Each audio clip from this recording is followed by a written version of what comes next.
हींअर असीं भारत जे गादीवारे शहर दिल्ली में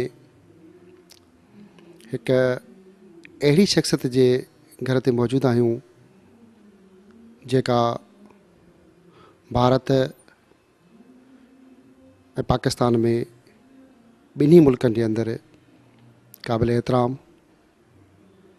ऐं मोहबत जी ॻाल्हि कंदड़ सिंध ऐं सिंधियत सां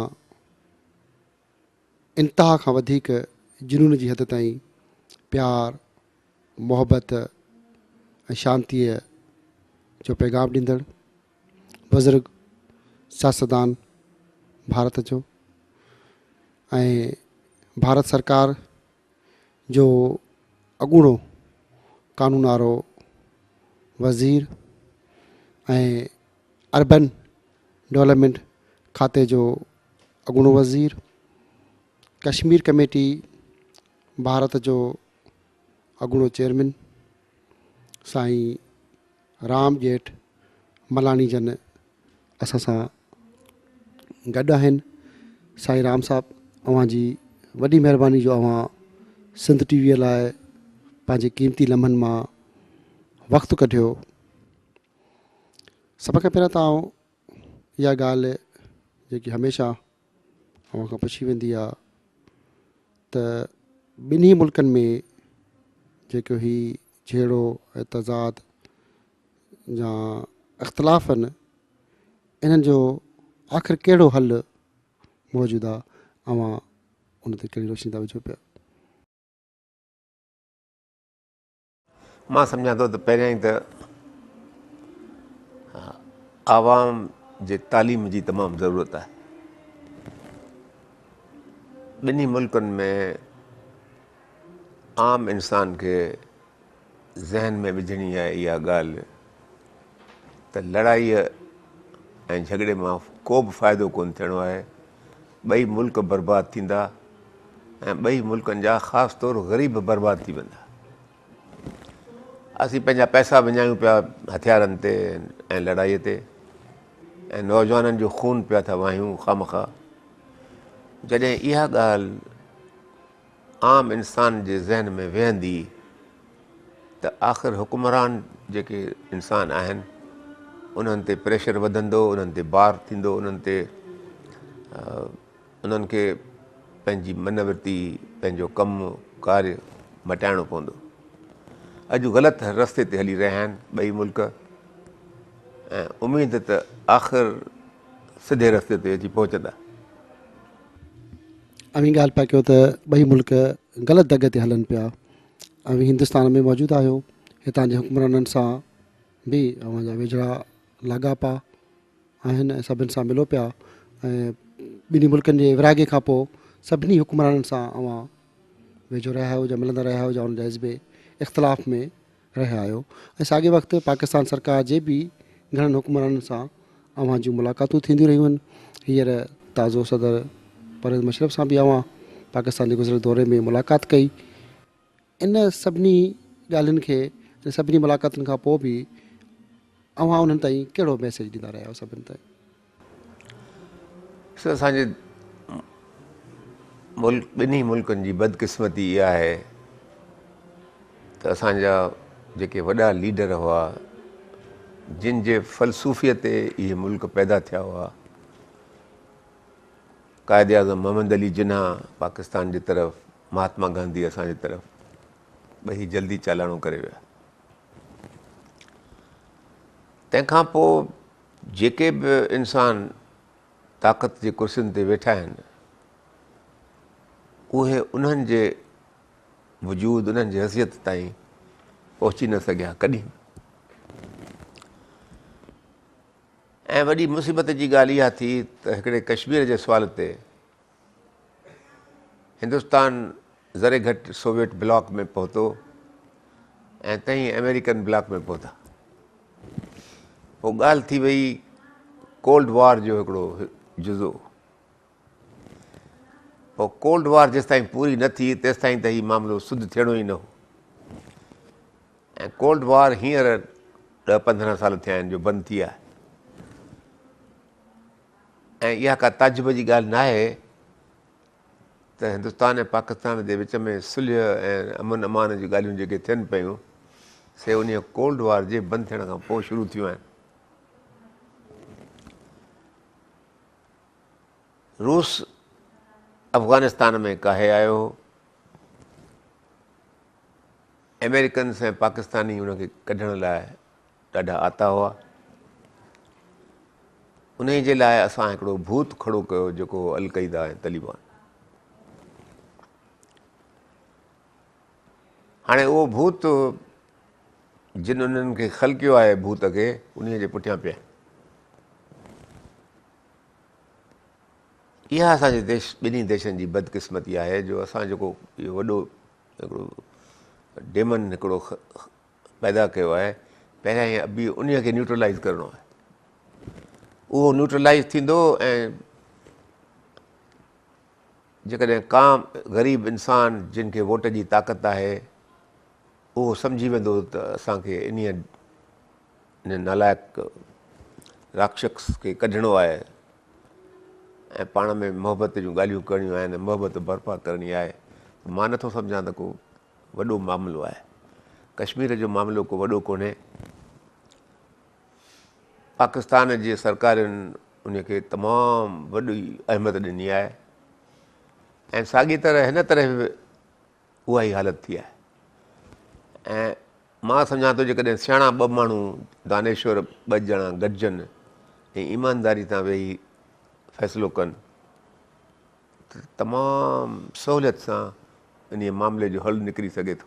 जेके मां ॻाल्हि पिया कयो त जंहिं ॻाल्हि ते तव्हां मुतफ़िक़ आहियो उन जा बुनियादी नुक़्ता कहिड़ा? उन जो बुनियादी नुक़्तो इहो आहे त कश्मीर जी जेका आवाम आहे उन खे इहो कॾहिं बि मन में ख़्यालु न अचे, दिमाग़ में भरम न अचे त हू कंहिं कॉलोनीअ में रहियल आहिनि ऐं हिंदुस्तान हिकु कॉलोनियल पावर आहे जेको उन्हनि जी जेका दौलत आहे या जेके रिसोर्सिस आहिनि उहे चोरी थो करे।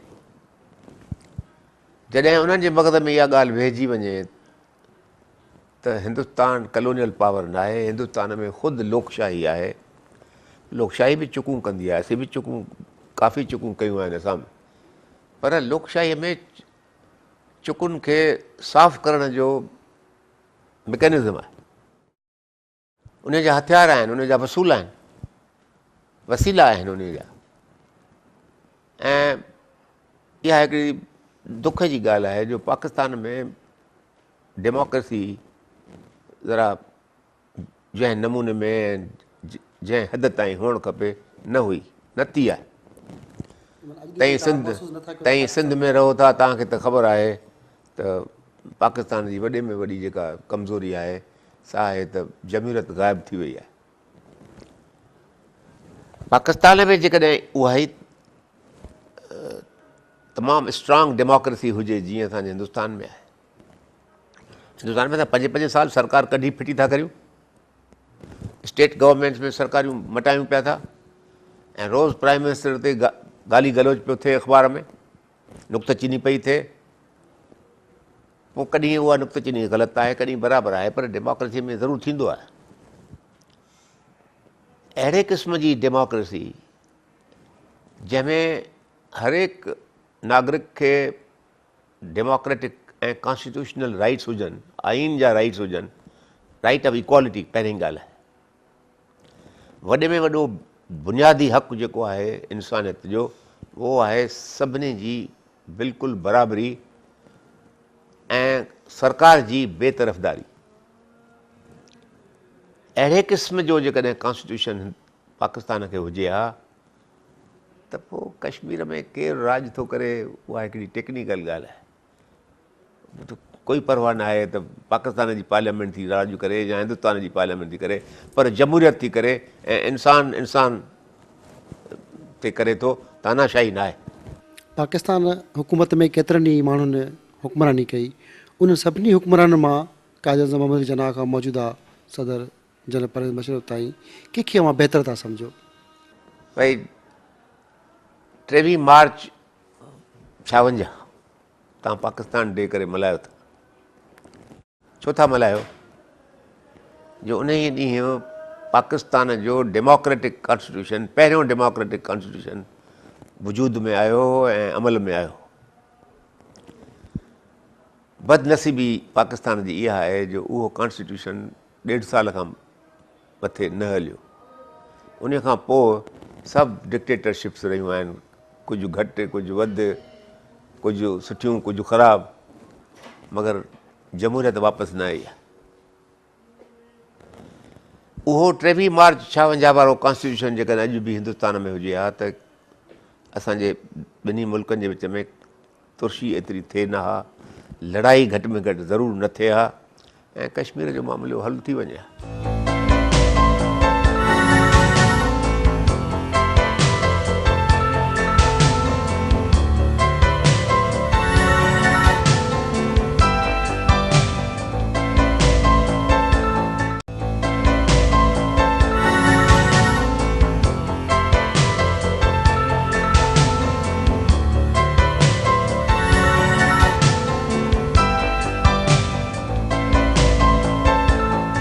कहिड़े हुक्मरान जे करे ॿिन्ही मुल्कनि में झेड़ो वधियो जेकॾहिं वज़ाहत कयो? भई मां कंहिंखे ॾोह ॾियां, सभई हिक ॿिए खां वधीक निकिता आहिनि, को घटि कोन्हे कोई घटि कोन्हे।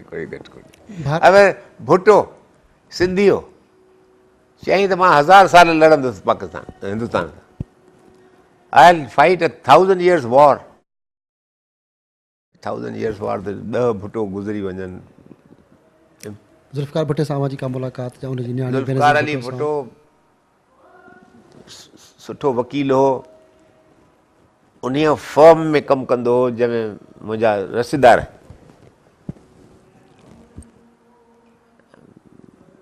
दीवान डिंगेमल जो पुटु Parsi Ramchandani, they were partners in the same chamber. मां त चङी तरह सुञाणा, सॼे ख़ानदान खे सुञाणा। उन सां जेके अवां जी मुलाक़ातूं थियूं उनखे अवां कीअं था ॾिसो पिया? भई मुलाक़ातूं थियूं, मगर भुट्टे साहब जेके इंजाम कया हिंदुस्तान सां उहे पूरा न थिया। भुट्टे साहब सां हिंदुस्तान जी सरकार तमामु सुठा पेर भरिया, केतिरा वॾा मुआहिदा थिया, मगर असां कुझु हुन खां लिखाए न वरितो। सिमला एग्रीमेंट बि सही कई थी ऐं जेके सीक्रेट ॻाल्हियूं थियूं सभिनी खे ख़बर आहे त उहे कहिड़ियूं ॻाल्हियूं उन्हनि तां फिरी विया, उहे भुलाए छॾियऊं। ऐं पोइ चोर जी माउ कुंड में रहंदी आहे, इंदिरा गांधीअ बि उहो न रिकॉर्ड में रखियूं न एग्रीमेंट में विधई, कुझु चई न सघी। पर अंदर जी तुर्शी, अंदर जी मां सम्झां थो त ॾाढी हिननि जी पाण में एनिमिटी थी, छाकाणि जो उहे इंजाम पूरा न थिया। अवी भारत जे अंदरि सिंधी ॿोलीअ, सिंधी माण्हुनि सां बि काफ़ी प्यारु कयो पिया, इलाही वॾो कमु पिया कयो भारत जे अंदरि। ऐं हिन वक़्तु सिंधी ॿोली जेकी आहे उनखे काफ़ी नुक़सान ऐं ख़दशा बि आहिनि। उन सॼे वायुमंडल सूरताल खे अवां कीअं पिया ॾिसो? सिंधी ॿोलीअ खे विरहाङे खां पोइ कोई ख़ासि नुक़सानु कोन थियो आहे। सिंधियुनि खे नुक़सानु ज़रूरु थियो आहे, पर इहा हिकिड़ी ख़ुशनसीबी आहे जो ॿिन्ही तरफ़ सिंधी ॿोली लेखकनि ऐं माहिरनि चालू रखी आहे, ज़िंदह रखी आहे। ऐं ॿोली ॿिन्ही तरफ़ it's growing like any language. Of course on Pakistan side mainly जा उर्दू ऐं पर्शियन ऐं अरबिक जी जुज़ थियनि था एलिमेंट्स, ऐं हिन पासे हिंदी ऐं संस्कृत ॿुधे। तंहिं करे सिंधीअ जी तस्वीर जेका आहे सा कुझु कुझु ॿिन्ही तरफ़ बदिलजी थी वञे। पर ॿई ॿोलियूं चङी तरह ग्रो कनि पियूं, उसरनि पियूं, लिटरेचर ॿिन्ही तरफ़ काफ़ी छपिजे पियो ऐं हिंदुस्तान में त काफ़ी लिटरेचर सिंधीअ में छपिजे थो ऐं सिंधी ज़िंदह आहे छो जो सिंधी केतिरा पंहिंजे ॿारनि खे जेके मग़रब में रहनि था उन्हनि खे बि मजबूर था कनि त तव्हां सिंधी सिखो ऐं पढ़ो ऐं लिखो ऐं ॻाल्हायो। सो तंहिंजे करे सिंधीअ जो मुस्तक़बिल जेको आहे सो रोशन आहे। मां नथो भयां त का सिंधी ज़बान ईअं सफ़ा ख़तमु थी वेंदी। सर अवां विरहाङे खां पोइ जेको नुक़सानु थियो सिंधी हिते आया उन विरहाङे खे अवां पाण अखियुनि सां ॾिठो, उहो भोगनाऊं अवां जे सभु साम्हूं आहिनि। उन विरहाङे वारे अमल खे कीअं ॾिसो पिया, उहो कहिड़ियूं अहम भोगनाऊं हुयूं? ॾिसो असीं सिंधी जेके आयासीं सिंध मां हिकिड़ो त असीं स्टेटलेस थी वियासीं ऐं जेतोणीकि सरकार जी पॉलिसी हुई सिंधियुनि रेफ्यूजीज़ खे मदद करण जी, पर जंहिं हद ताईं मदद करणु खपंदी हुई उहा मदद सिंधियुनि खे न मिली। सिंधी बरजुस्त आहिनि, बयाबान खे आबाद करण वारा आहिनि ऐं पंहिंजे ताक़त ते पंहिंजे बदबूअ ते उहे न फ़क़ति ज़िंदह रहिया आहिनि पर उसरिया आहिनि, वधिया आहिनि, विझिया आहिनि ऐं मां सम्झां थो त आख़िर हुननि हिंदुस्तान जी शेवा कई आहे। अॼु ताईं मुंबई जो शहरु ॾिसो त सिंधियुनि जेके कॉलेज ऐं स्कूल ऐं अस्पताल ठाहिया आहिनि से हिंदुस्तान जे तारीख़ में मुंबई जे शहर में कोन ठहिया, मगर उहो असांखे राजनीति ताक़त कान्हे किथे बि। के जुज़वी माण्हू आहिनि जीअं मां आहियां या लाल आॾवाणी आहे, पंहिंजे मेरिट ते असीं सिंधी वोटनि ते त कॾहिं कोन पार्लियामेंट में आया आहियूं। जेकॾहिं ॿियनि जी असांखे मदद न हुजे हा त असांजो को बि पॉलिटिकल करियर न बणिजे हा। अहिड़ीअ तरह मां ॾिसां वेठो ऐं ॿुधां वेठो त सिंधी मुस्लमाननि सां बि पाकिस्तान में इंसाफ़ु कोन थियो आहे, न सिंध सां इंसाफ़ु थियो आहे। तंहिंजे करे सिंधी मुस्लमाननि में तमामु गुस्सो, कावड़ ऐं निराशा ऐं कॾहिं कॾहिं मां ॾिसंदो आहियां कॾहिं वॉशिंगटन ऐं लंडन में मूंखे त बग़ावत जूं निशानियूं नज़र ईंदियूं आहिनि। इहे पाकिस्तान सरकार खे इन बारे में वीचार करणु खपे। कॾहिं जॾहिं कश्मीर में प्लेबिसाइट जी ॻाल्हियूं कंदा आहिनि तॾहिं मां हुनखे चवंदो आहियां त भई तव्हां सिंध में कंदो प्लेबिसाइट पहिरें।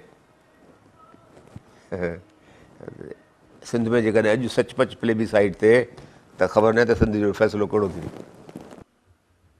छा हिंदुस्तान में बि जेके सिंधी रहनि था या सिंधियुनि जा इलाइक़ा आहिनि उते बि साॻी सूरत हाल जेके सिंध में इलाइक़ो असांखे आहे ई कान। हिकिड़ो उल्हासनगर शहरु आहे, हाणे उन में बि नान सिंधी घिरी विया आहिनि, उते बि असीं हींअर मिनॉरिटी में आहियूं। बाक़ी त साॼे हिंदुस्तान में असां we are in very small minority.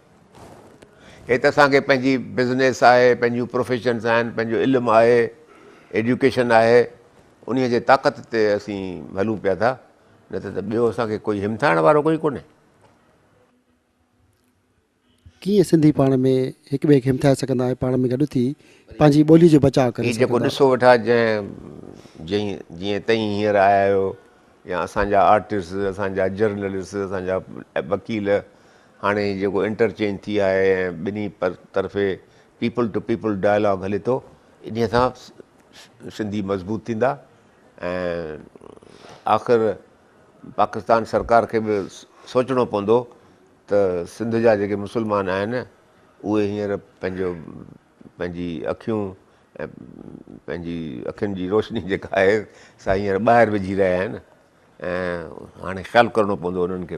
विरहाङे दौरान सर कहिड़ी मजबूरी हुई जो जेके असांजा हितां जा जेके सिंधी भाउ आहिनि ॿाहिरि उहे ओॾां छॾे आया, मजबूरी कहिड़ी हुई? उते सभु सेट हुया, ख़ुशहाल हुया, कारोबार हुयो, हिते मां ॿुधाए पिया तकलीफ़ूं बि हुयूं, त मजबूरी आख़िर कहिड़ी? मजबूरी इहा हुई सिंधी मुस्लमाननि सिंधी हिंदुनि ते कॾहिं बि पंहिंजो हथु न उठायो, न उन्हनि खे को नुक़सानु पहुचायो। पर कुझु ग़ैर सिंधी एलिमेंट्स ॿाहिरां अची विया हुआ, उहे इंतकाम इंतकाम उन जा नारा लॻा हुआ ऐं आख़िर जेको झगड़ो फ़साद शुरू कयो उहो ॿाहिरां आयल माण्हुनि कयो। पर सिंधी मुस्लमान जी हिकिड़ी ग़लती हुई जो जंहिं हद ताईं उन्हनि खे सिंधी हिंदुनि जो बचाव करणु खपंदो हो उहो न कयूं। बाक़ी इहो चवणो पवंदो, क़बूलु करिणो पवंदो त हिकु बि सिंधी हिंदू कंहिं सिंधी मुस्लमान मारियो न, हज़ार खां न आयो आहे, न मारियो न। किथे ईअं त न आहे त कुझु वीचारा सिख कुझु 10-15 खे मारिया विया हुआ, ॿिए कंहिं बि हिंदूअ खे हथु कोन लॻायो कंहिं। किथे ईअं त न आहे त जेको असांजो सिंधी हिंदू भाउ आहे उहो पंहिंजे कारोबार जी तरक़ी लाइ, बिज़नेस खे वधीक वाधारे लाइ उहो जेको कारोबारी सोच आहे उन जे लाइ सिंध छॾे त कोन आयो आहे। कुझु हद ताईं जेकी तव्हां चई रहिया आहियो उन में वज़न आहे, छो जो सिंध जे हिंदूअ खे सिंध छॾण में एतिरी तकलीफ़ महसूसु न थिए थी, छाकाणि जो हुन जा ट्रेड कनेक्शन्स, कुझु माइट रिश्तेदार दोस्त ॿाहिरि हुआ ऐं हुन सम्झो त असीं उते हिंदुस्तान न वेंदासीं त लंडन वेंदासीं, अमेरिका वेंदासीं, इंडोनेशिया वेंदासीं, सॼी दुनिया हुननि जे लाइ सिंध वर्की त सॼे हिंदुस्तान में सॼी दुनिया में हुआ। रूट्स हिकिड़ा दग ठहियल आहे, उहो सबबु आहे। तंहिंजे करे उहो इहो बराबरि आहे त माइग्रेशन जी सहूलियत ॾिसी शायदि माइग्रेशन हूअं न थिए आहे एतिरी, जेकॾहिं इहा सहूलियत उन्हनि खे नज़र न अचे हा। माना मार धाड़ क़तल आम इन वाक्यनि जो को असरु कोन हो थियो। 18 फरवरी ते तव्हांखे ख़बर आहे सभिनी खे 48 में, हाणे मां उते हुउसि, मां कोन छॾे आयुसि पाकिस्तान। आख़िर मूंखे 18 फरवरी खां पोइ निकिरणो पियो। मुंहिंजे दोस्त बिरोहीअ ख़ुदि चयो त भई हाणे मां तुंहिंजी जवाबदारी कोन थो खणी सघां सलामती। अवां पंहिंजो जेको नंढपण ऐं जवानी सिंध में गुज़ारी उन्हनि सभिनी यादुनि खे कीअं था ॾिसो? उहो यादगिरियूं कहिड़ियूं आहिनि? First class. मां जेकॾहिं मूंखे वरी जनमु वठिणो हुजे त शायदि मां सिंध में वठां जनमु। सिंध शिकारपुर जूं लस्तूं जेके आहिनि से सॼी दुनिया में कोन्हनि। उतां जूं कहिड़ियूं ख़ासि यादूं आहिनि? अरे साईं, उनजो पहिरियों ई त सिंधवा ते दांगीअ जूं रोटियूं, सिंधवा ते लाड़ पवणु, कद्दू ॿधी 5-5, 10 मैल मथे वञी पाणीअ सां लाट, पाणीअ सां गॾु तरंदा, इंसान सां गॾु खाधे जा कुन, पंहिंजो बर्फ़ में अंब, शराब जूं बोतलूं, सभु पाणीअ में तुरगंदियूं हलंदियूं हुतां। उहे लस्तूं हूंदियूं जेके मां कॾहिं किथे न वेनिस में, न लंडन में, न अमेरिका में ॾिठियूं आहिनि। शिकारपुर ॾिठे केतिरा वरह गुज़री चुका आहिनि? बसि यार, शिकारपुर मूं छॾी आहे 47 में, तंहिंखां पोइ मूं वरी शिकारपुर जो दर्शन न थियो आहे। हिकिड़ो दफ़ो मां पाकिस्तान में हुउसि, मां पाकिस्तान सरकार खे चयो त मां वञा थो कराची शिकारपुर, ऐं मूंखे चयूं त हा असां बंदोबस्तु करियूं पिया। जॾहिं मां कराची पहुतुसि त चयूं त न, ऐं सेफ न आहे, तंहिंजे करे असीं ज़िमेवारी कोन था खणी सघूं। पोइ मूंखे मना कयो। अवांजो उहो अबाणो घर मौजूदु आहे या रही चुको आहे? न, अबाणो घर लाइ कंहिंखे खणी वियो करे। ऐं मूंखे उहा तमना कान्हे, पर शिकारपुर शहर जो दीदार करण जी तमना ज़रूरु आहे। पाकिस्तान अचण जो जल्द को इरादो आहे? पाकिस्तान त मां ईंदो वेंदो आहियां। पाकिस्तान त अॻे मां 56 में बि आयो आहियां, 54 में आयो आहियां, तंहिंखां पोइ हींअर आयो आहियां 2-3 दफ़ा। जॾहिं बिरोही जीअरो हो तॾहिं बि मां आयो आहियां 2-3 दफ़ा। मगर हींअर त सुलियो अमन अमान क़ाइमु करण लाइ तमामु मूंखे वॾी इहा हिकिड़ी ईअं चइजे त जुनून लॻल आहे। उन जुनून जे तलाश में ज़रूरु अचिबो। पंहिंजनि सिंधियुनि जे लाइ कहिड़ो आख़िरि मां पैगाम था ॾियो पिया? बसि यार, सिंधी पंहिंजी सिंधियत क़ाइमु रखनि, पंहिंजो सूफ़ीज़म क़ाइमु रखनि। Sufism is nothing but secularism. Hindustan खे जेको गर्व ऐं फ़ख़ुरु आहे पंहिंजे सेक्युलरिज़म ते, उहो सिंध ऐं सूफ़ीज़म साॻी ॻाल्हि आहे। सो तंहिंजे करे सिंधी पंहिंजी जेकॾहिं सिंधियत क़ाइमु रखंदा त असीं सिंधियुनि जो वार विंगो कोन थींदो ऐं असांजो जेको मुस्तक़बिल आहे सो रोशन आहे। महिरबानी सर तव्हांजी।